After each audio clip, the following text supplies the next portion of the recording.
Hi friends, Saturday menu என்னன்னு பார்க்கலாம் வாங்க. உருளைக்கிழங்கு வறுவல், அதுக்கப்புறம் வந்து பார்த்தீங்கன்னா புளிசாதம் தான் இன்றைக்கி பண்ணியிருந்தேன். லாஸ்ட் வீக் சாமி கும்பிடும்போது புளிசாத தொக்கு, அப்புறம் வந்து பார்த்தீங்கன்னா அதை புளி தொக்கு, அதுக்கப்புறம் புளிசாத பொடி எல்லாமே வந்து பேலன்ஸ் இருந்தது.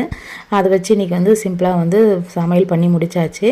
இன்றைக்கி சாட்டர்டேன்றதால அந்த புளிசாதமே பிரசாதமாக வச்சு விளக்கெலாம் ஏற்றி சாமிக்கு வந்து பூலாம் போட்டு சாமி கும்பிட்டாச்சு. பாப்பா வந்து பார்த்திங்கன்னா புளிசாதம் வந்து சாப்பிட்டுட்ருக்காங்க. சாமி சாப்பிடுன்னு சொல்லிட்டு அவங்க சாப்பிட்டுருந்தாங்க. அப்புறம் வந்து பார்த்திங்கன்னா ஒரு 12 o'clock போல் வந்து பார்த்திங்கன்னா வீட்டுக்கு தேவையான திங்ஸ் எல்லாமே வாங்கலாம்னு சொல்லிட்டு சூப்பர் மார்க்கெட் போயிட்டு வந்ததுக்கப்புறமா ஈவினிங் போல் வந்து சப்பாத்தி மாவுலாம் எங்கள் ஹஸ்பண்ட் பேசி வச்சுட்டாரு. நான் வந்து கிரேவி வந்து பார்த்திங்கன்னா நேற்று செஞ்ச தண்டுக்கீரையில் கொஞ்சம் தண்டு இருந்தால் உருளைக்கிழங்கு பச்சை பயிர் முளை கட்டின பச்சை பயிரெலாம் வச்சு அதுக்கு ஒரு கிரேவி மாதிரி பண்ணிவிட்டு சப்பாத்தி வந்து செஞ்சாச்சு. பாப்பாவுக்கு சப்பாத்தினா ரொம்ப பிடிக்குது, அவங்க அப்பாவுக்கும் பிடிக்கும், என் பையனுக்கு பிடிக்கிறதுல அலர்ஜி எனக்கு மட்டும்தான். எனக்கு கொஞ்சம் சாதமாவது இருக்கணும், அப்படி இருந்தால் தான் எனக்கு பிடிக்கும்.